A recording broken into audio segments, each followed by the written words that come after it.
Everyone, welcome back to another video of life science zoology. इस video में हम biotic factors और relations between species के बारे में पढ़ने वाले हैं। ठीक है, फर्स्ट है बायोटिक फैक्टर्स। हमने पिछले वीडियो में भी बायोटिक फैक्टर जो है वो डिस्कस किया था, फिर से देख लेते हैं। Biotic factors are the living elements of the environment. ठीक है, जो लिविंग एलिमेंट्स है उसको हमने क्या बोला है, बायोटिक फैक्टर्स, और जो नॉन लिविंग एलिमेंट्स थे उसको हमने क्या बोला था, एबायोटिक फैक्टर्स। ठीक है, next is interspecific relationship. The interaction among the individual of different species is known as interspecific relationship। अब हमने देखा था कि मान लीजिए दो इंडिविजुअल हैं सेम स्पीसीज के इंडिविजुअल में इंटरेक्शन हो रहा था, उसको हमने क्या टर्म दिया था, इंट्रास्पेसिफिक रिलेशनशिप। लेकिन यहाँ पे इंटरेक्शन हो रहा है दो इंडिविजुअल के बीच में, लेकिन ये डिफरेंट स्पीसीज से बिलोंग करते हैं, तो उसको हमने क्या बोला, interspecific relationship.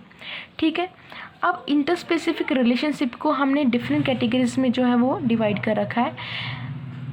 First is neutralism, second is symbiosis, third is antagonism. अब न्यूट्रलिज्म में क्या होता है, जैसे आपको नाम से पता चल रहा है कि न्यूट्रल है यहाँ पे, तो जब भी दो स्पीसीज का आपस में इंटरेक्शन होता है तो उसमें दोनों स्पीसीज को किसी भी तरीके का कोई फ़र्क नहीं पड़ रहा, ना तो उन्हें बेनिफिट हो रहा है और ना ही उन्हें हार्म हो रहा है, तो वो न्यूट्रल है, दोनों स्पीसीज ही न्यूट्रल हैं। Next is symbiosis. अब सिम्बायोसिस में क्या होता है, दोनों ही स्पीसीज जो है बेनिफिट में जा रही हैं, या ऐसा भी हो सकता है कि एक स्पीसीज को बेनिफिट हो रहा है, दूसरी को कोई फ़र्क नहीं पड़ रहा, लेकिन लॉस में कोई भी स्पीसीज नहीं जाती यहाँ पे। तो हमने इसको भी दो कैटेगरी में डिवाइड करा हुआ है, म्यूचुअलिज्म और कॉमन्सलिज्म। अब म्यूचुअलिज्म में दोनों ही स्पीसीज बेनिफिट में जाती हैं, दोनों ही स्पीसीज को बेनिफिट हो रहा है, दोनों ही स्पीसीज को फ़ायदा हो रहा है। कॉमन्सलिज्म में एक को फ़ायदा हो रहा है लेकिन दूसरी को कोई फ़र्क नहीं पड़ रहा। ठीक है, ना तो उसको नुकसान हो रहा है ना फ़ायदा हो रहा है, वो न्यूट्रल है। Next is antagonism. अब इस तरह के इंटरेक्शन में क्या होता है, एक स्पीसीज को डेफिनेटली तरीके से नुकसान ज़रूर होगा, एक स्पीसीज उसमें से हार्म में जाएगी। ठीक है, तो इसमें भी चार तरीके के फिनोमिना होते हैं। First is antibiosis, second is parasitism, third is predation and competition. Antibiosis में क्या होता है, एंटीबायोसिस में एक स्पीसीज को नुकसान हो रहा है और दूसरी को कोई फ़र्क नहीं पड़ रहा। ठीक है, एक स्पीसीज को हार्म हो रहा है, दूसरी न्यूट्रल है। Next is parasitism. अब इसमें क्या होता है, एक को फ़ायदा हो रहा है, दूसरी को नुकसान हो रहा है। ठीक है, प्रीडेशन में क्या हो रहा है, एक को फ़ायदा हो रहा है, दूसरी को नुकसान हो रहा है। अब देखने में पैरासिटिज्म और प्रीडेशन एक जैसे लगते हैं, बट इसमें डिफरेंस है, वो हम आगे देखेंगे। ठीक, कंपटीशन में दोनों को ही नुकसान हो रहा है, दोनों ही स्पीसीज नुकसान में जा रही हैं। ठीक है, next is symbiosis. Symbiotic relationship में be for food, shelter, substance और ट्रांसपोर्ट। अब ये कुछ रीजन्स हैं जिसकी वजह से सिम्बायोसिस इंटरेक्शन होता है। ठीक है, तो हमने सिम्बायोसिस को क्लासीफाई अलग कर दिया था म्यूचुअलिज्म में, तो म्यूचुअलिज्म पढ़ लेते हैं। अभी म्यूचुअलिज्म भी दो तरीके का होता है। ठीक है, mutualism with continuous contact, mutualism without continuous contact. ठीक है, फर्स्ट है म्यूचुअलिज्म विद कंटिन्यूस कॉन्टैक्ट। इसमें क्या होता है, कंटिन्यूटी में कॉन्टैक्ट बना रहता है, परमानेंट टाइप ऑफ रिलेशनशिप है ये। ठीक है, तो इसमें एक एग्जांपल देख लेते हैं। Bacteria of the genus Rhizobium bacteria form nodules on the roots of leguminous plants. आपने देखा होगा जो लेग्यूमिनस प्लांट्स होते हैं उसके ऊपर नोडुल का फॉर्मेशन होता है। ठीक है, जो किसकी वजह से होता है, राइजोबियम बैक्टीरिया की वजह से। अब इसमें म्यूचुअलिज्म कहाँ आपको देखने को मिल रहा है, अब राइजोबियम बैक्टीरिया है वो क्या ऑब्टेन कर रहा है, CO2 फ्रॉम द प्लांट, और अदर सब्सटेंस भी ऑब्टेन कर रहा है प्लांट से। ठीक है, बदले में प्लांट को क्या मिल रहा है, राइजोबियम बैक्टीरिया नाइट्रोजन फिक्स करके दे रहा है प्लांट को, तो यहाँ पर प्लांट को भी फ़ायदा हो रहा है और राइजोबियम को भी फ़ायदा है, तो दोनों को बेनिफिट हो रहा है। तो ये किस तरीके का इंटरेक्शन हो गया या किस तरीके का रिलेशनशिप हो गया, म्यूचुअलिज्म। ठीक है, नेक्स्ट है म्यूचुअलिज्म विदाउट कंटिन्यूस कॉन्टैक्ट। उसमें कंटिन्यूस कॉन्टैक्ट था, वो परमानेंट टाइप का था, इसमें विदाउट कंटिन्यूस कॉन्टैक्ट है, ये टेम्परेरी टाइप का होता है। ठीक है, तो इसमें in this type of mutualism partner और symbiotic are rarely attach to each other. तो वो बहुत रेयरली एक दूसरे के कॉन्टैक्ट में आते हैं, और वो आते हैं तो भी शॉर्ट ड्यूरेशन ऑफ टाइम के लिए आते हैं। ठीक है, नेक्स्ट है कॉमनजेलिज्म। इसमें हमने देखा था कि म्यूचुअलिज्म में क्या था, दोनों ही बेनिफिट में जा रही थी स्पीसीज, ठीक है।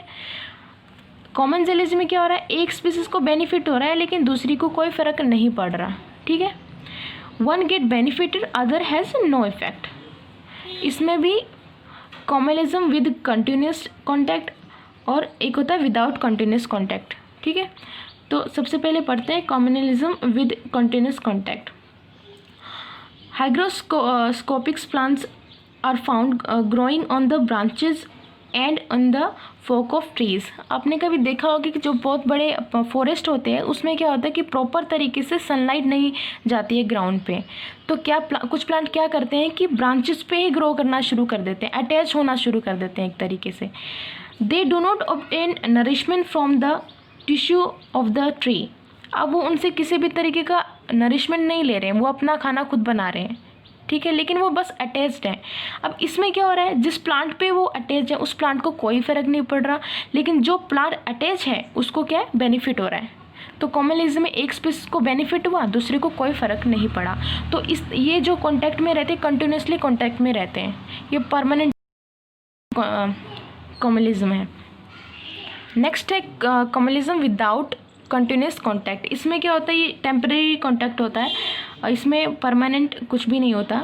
Temporary contact between the animals commensals is seen in the suckerfish and the shark और द व्हेल। अब जो शार्क होती है, व्हेल होती है, काफ़ी बड़ी होती है साइज़ में, तो कुछ शक्कर फिशेस क्या करती हैं, जाके अटैच कर जाती है उनके माउथ के पास। तो क्या करती हैं, वो जब भी कोई खाना खाती है तो कुछ पार्ट उसमें से ले लेती हैं। ऑल्दो शार्क और व्हेल को इस चीज़ से कोई फ़र्क नहीं पड़ता, लेकिन क्या होता है, जो शक्कर फिश है वो उसको बेनिफिट हो जा रहा है।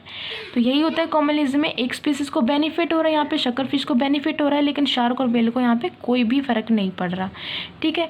पर ये टेम्परेरी कॉन्टैक्ट होता है, जैसे ही उसको अपना फूड मिला वो डी अटैच हो जाती है, ठीक है।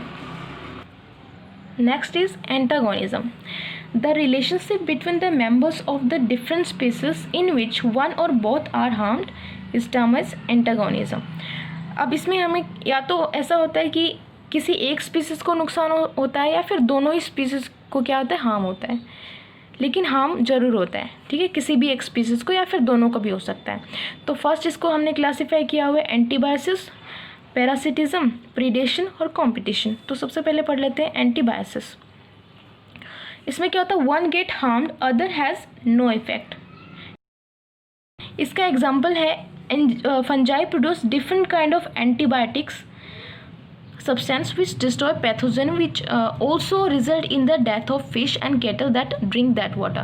अब जैसे वाटर होता है, वाटर के अंदर फंजाई होती है, वो कुछ एंटीबायोटिक्स प्रोड्यूस करती हैं, पेनिसिलिन एक्सेट्रा।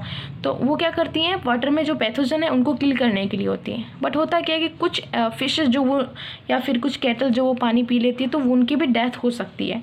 तो यहाँ पर क्या होता है कि फंजाई को यहाँ पर कोई इफेक्ट नहीं पड़ रहा, फंजाई को कोई इफेक्ट नहीं है, लेकिन एक को क्या हो रहा है, एक को नुकसान हो रहा है, उनकी डेथ हो जा रही है। तो एक को कोई फ़र्क नहीं पड़ रहा है, यहाँ पे फंजाई को कोई इफेक्ट नहीं हो रहा, लेकिन एक स्पीसीज को क्या हो रहा है, नुकसान हो रहा है यहाँ पे। तो ये किस तरीके का रिलेशनशिप हो गया, एंटीबायोसिस काइंड ऑफ रिलेशनशिप।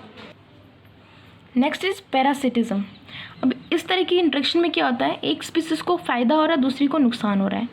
अब पैरासाइट होता क्या है, a organism that reside on or in the body of a larger living organism and derives nourishment from its tissues। अब पैरासाइट क्या करते हैं, वो या तो किसी की बॉडी के ऊपर या फिर अंदर अटैच हो जाते हैं और उससे क्या लेते हैं, नरिशमेंट लेते हैं खुद के लिए। तो यहाँ पर पैरासाइट को तो फ़ायदा हो रहा है, लेकिन होस्ट को हमेशा क्या होता है, नुकसान होता है। Parasitism is an one-sided relationship for the parasite which always get benefit from the host। अब यहाँ पे पैरासाइट जो होता है हमेशा उसको फ़ायदा होता है, लेकिन जो होस्ट होता है उसको हमेशा क्या होता है, नुकसान होता है।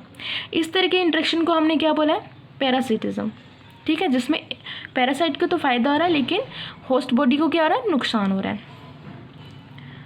अब नेक्स्ट है type of parasite. First is partial parasite.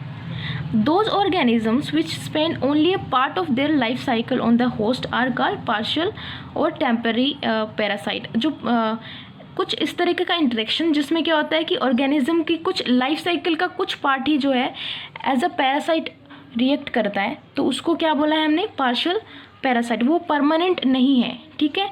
For example glochidium larva attach itself on a fish. अब इसमें क्या किया, ग्लोकीडियम लार्वा ने अपनी कुछ लाइफ साइकिल का थोड़ा सा ड्यूरेशन जो है वो फिश के ऊपर अटैच करके बिताया। वो इसलिए क्योंकि उस टाइम पर उसे क्या नरिशमेंट की ज़रूरत है, लेकिन जैसे ही वो अडल्ट हुआ वो डी अटैच हो जाता है फिश से, ठीक है। Next is permanent parasite, spend their entire life as parasite. तो इनकी जो लाइफ है हम पूरी की पूरी जो है पैरासाइट की तरीके से बीतती है, ठीक है। For example Plasmodium is a endoparasite protozoans that is transmitted from host to host. तो ये होस्ट से दूसरे होस्ट में चला जाता है, लेकिन ये हमेशा क्या है, एज अ पैरासाइट ही रहता है, ठीक है। Next is predation. अब यहाँ पर देखने को मिलता है कि डिफरेंस क्या होता है पैरासिटिज्म और प्रीडेशन में। The typical predation is a free living organism that catches, kills and divorce individuals of other species. For example lion है, लॉयन ने डियर को क्या किया, किल कर दिया, ठीक है, उस पर फीड किया। तो यहाँ पर जो है वो लॉयन बेनिफिट में गया, लेकिन डियर को क्या हुआ, नुकसान हुआ। सेम हो रहा था पैरासिटिज्म में, बट यहाँ पे फ़र्क क्या है कि पैरासिटिज्म में होस्ट को किल नहीं करता है पैरासाइट पूरी तरीके से। रेयर केसेस में ऐसा हो जाता है कि होस्ट जो है मर जाता है, लेकिन प्रीडेशन में डेफिनेटिव तरीके से क्या हो रही है, डेथ हो रही है यहाँ पे जो होस्ट है उसकी, ठीक है। तो प्रीडेशन में क्या है, वो किल कर देता है, लेकिन पैरासिटिज्म में ऐसा नहीं होता, वो अपने नरिशमेंट के लिए उसे यूज़ करता रहता है। तो ये डिफरेंस है। और इसमें क्या होता है, एक स्पीसीज क्या है नुकसान में जा रही है और दूसरे को क्या हो रहा है, फ़ायदा हो रहा है, ठीक है। नेक्स्ट है कंपटीशन। कंपटीशन में क्या होता है, दोनों स्पीसीज को क्या है, नुकसान होता है, दोनों को ही हार्म होता है। The active demand by two और more individual of the same species, intraspecific competition, ठीक है। जो इंट्रास्पेसिफिक कंपटीशन में विद इन द स्पीसीज, और मेंबर ऑफ टू और more species of the same tropical level for a common resource, ठीक है। अब मान लीजिए लिमिटेड अमाउंट में फूड सोर्स अवेलेबल है, ठीक है, और एक स्पीसीज या फिर दो इंडिविजुअल सेम स्पीसीज के उसी फूड रिसोर्स पे डिपेंड कर रहे हैं, ठीक है। तो उनके दोनों के बीच में कंपटीशन होगा, ठीक है, वो आपस में लड़ेंगे उसके लिए, तो दोनों को ही नुकसान है। या फिर ऐसा भी हो सकता है कि दो इंडिविजुअल लेकिन वो डिफरेंट स्पीसीज से बिलोंग करते हैं, लेकिन सेम ट्रॉपिकल लेवल पे हैं, या तो उन्हें हैबिटेट सेम चाहिए या फिर उनका फूड रिसोर्सेज भी क्या है, सेम है, तो वो भी उसके लिए फाइट करेंगे, लेकिन इससे क्या है, दोनों को ही नुकसान होता है, ठीक है। तो कंपटीशन में क्या होता है, कंपटीशन में क्या होता है, इस तरह के इंटरेक्शन में दोनों स्पीसीज को क्या हो रहा है, नुकसान हो रहा है, ठीक है। So that's it for today, I will see you in the next one. Thank you so much for watching.